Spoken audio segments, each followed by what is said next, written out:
I'm Phil Svitek, 360 Creative Coach, and today I want to talk about episode 1 of His Dark Materials, which is an HBO series that just released. Not the whole thing, it's going to be week to week, as HBO shows are. But His Dark Material is based on Phillip Pullman's trilogy called His Dark Material. And it consists of The Golden Compass, The Subtle Knife, and Amber Spyglass. Now, this is season 1 of it, which is an 8-episode run. Ultimately, I think it will cover just the contents of The Golden Compass. I don't know yet. That's just pure speculation on my part. Also, be warned that I'm going to get into spoiler territory pretty fast.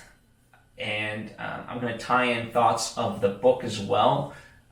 So if you're not interested in that, I recommend tuning out relatively soon. Although I will say, if you're a fan of fantasy, like Lord of the Rings and things of that nature, I highly recommend this series. It's not like the movie that came out in the 2000s with Daniel Craig and Nicole Kidman. While I thought the casting was great in that, it just didn't live up to anyone's expectations really of what the book was. I'm excited for HBO taking a crack at this. I think the look of the characters, like when you look at Daniel Craig and Nicole Kidman as Lord Asriel and Mrs. Coulter, they're so regal, whereas like James McAvoy and Ruth Wilson, they're a little bit more grislier. And so I like the kind of reimagining of it. I grew up with the books. I actually love His Dark Material way more than The Lord of the Rings, let's say. And for a long time, I'll start with the title, His Dark Materials. For a long time, I used to think his was in reference to Phillip Pullman, the author. But now I think His Dark Materials actually references God. Because the series really is about religion and atheism and things of that nature and coming of age. And it's no secret that Phillip Pullman himself is an atheist, and a lot of people have kind of knocked his work because of that fact. But I don't think you have to be an atheist to appreciate the work itself. I think ultimately what the work is going against is this idea of structured religion and restrictive religion specifically, where instead, whether you're an atheist or not, the idea that live and let live type of deal, as long as you're a kind person, then what's it really matter? Ultimately, religion shouldn't keep you in prison in a box of all the things you shouldn't do. But anyway, let's talk about the series. Dafne Keen from the latest Wolverine. She stars as Lyra Belacqua, and I think she's fantastic. The first episode really focuses on Lyra's time at Oxford, and I like that. I think the part of the problem with the movie The Golden Compass that came out in the 2000s was that, it only had 2 hours to really world build and so forth. Whereas with this HBO series, it can take its time with these various scenes, and I truly appreciate that. And we get an hour of Oxford. And we still set up and meet all the various characters, but we're not doing it at lightning pace. The pacing itself works really well. I think it's fast overall, but nonetheless, it's not hyper real. I absolutely love the way it's shot. Their tracking shots in particular are fantastic. There's just so much to it that I appreciate. I love how every human being, their spirit is embodied through what they're calling a demon, which is essentially an animal. And up until the age of puberty, your demon can shapeshift, and then once you hit puberty, it solidifies into its final form, one form for the rest of your life. And I like I said, I appreciate the first episode. It varies from the book a little bit, but it keeps most of its spirit. So whereas the book kind of gets into things right away, in Minas Res, as they call it, like right in the middle of action, this kind of sets up, how Lyra got to Oxford and so forth. And then it gets into sort of the action, which I don't mind. I think it actually works really well. They do change. I think, unlike with the book, certainly the Golden Compass, you get a lot of the magisterium up front, whereas in the books that doesn't happen till later on down the line, and they're kind of introducing characters a little bit earlier, / combining certain characters. And also, like I said, with the Magisterium, they're creating new characters. But overall, like, when you look at it, the main characters that we're really going to be following is Lyra, of course. I thought they showcased her really, really well. The Egyptians, obviously there's the individual characters, but overall them as a clan, I think they established them really well. Mrs. Coulter, Lord Asriel, and Roger. When you look at the Golden Compass, the book, all the adventures that Lyra has really is in search of Roger.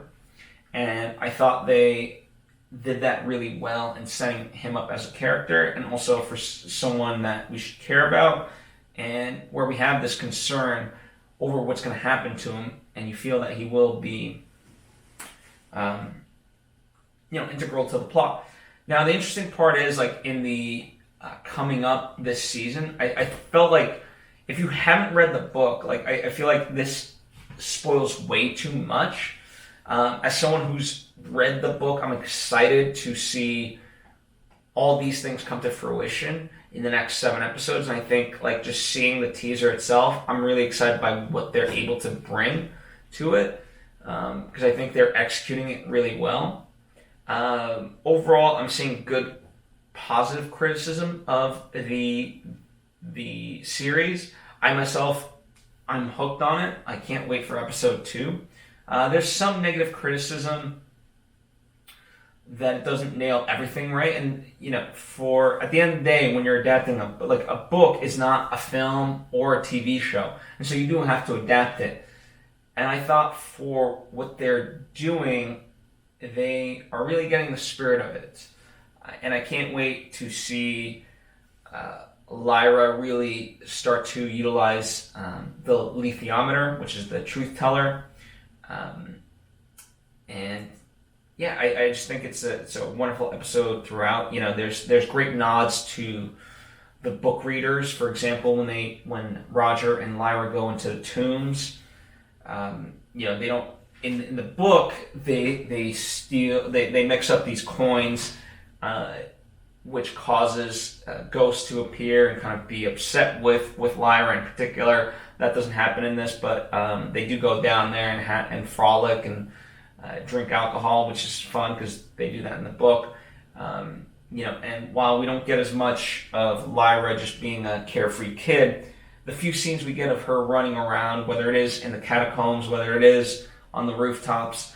And in fact, in particular, that's one of the things I liked in terms of the changes from book to this, is where Lyra, she sees her uncle Lord Asriel, and so she sneaks off during the lesson to say hi to him. And the way it goes about it, like rather than her just being curious to sneak off into the retiring room, it does it in a, I won't say a more natural way, because again, the book makes it natural, but in terms of executing it visually, I think it would have been a lot harder the way the book presents it. So I appreciate the shift and how it did it. And thought Lord Asriel, James McAvoy, brilliant so far. I thought the headmaster, right, who had to feels he's obligated to poison Lord Asriel. I thought the way he acted within that scene with trepidation and so forth was really well executed. And again, it just looks gorgeous. They use a lot of wide shots and medium shots to show the space around them, and I truly appreciate it. Like, every frame is so visually stunning. But yeah, I can't wait to see where it all goes. I think, my prediction is that next episode will be focused on London. I think there's a lot to do in London. Certainly this first episode sets it up where the Egyptians are going to London as well. I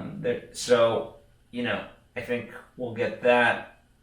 I'd be very surprised if we only spent a portion of next episode only in London. I think we'll get the full episode in London, and then we'll slowly progress with each episode closer and closer to the north. But I'm very curious to know what you think of this series. I'm going to try to do an episode. I'm going to try to do my own episode based on every episode that airs. Just because I truly do love this series. I have loved the books, and so I'm finally glad that there's a rendition visually of this that actually works, because I had high hopes for the 2000s movie, but great cast, visually great, but unfortunately the story really fell flat, and it was disappointing. So this, I kudos to HBO and BBC for going for this and making it what it can be. And it remains to be seen how much they go after the church, essentially, because it is a very atheist text in that way, although I don't think, again, you don't have to read it in that way. I think it's going to keep the fangs of Phillip Pullman's work, rather than what the Golden Compass, the movie, tried to do, where it tried to negate that out of it.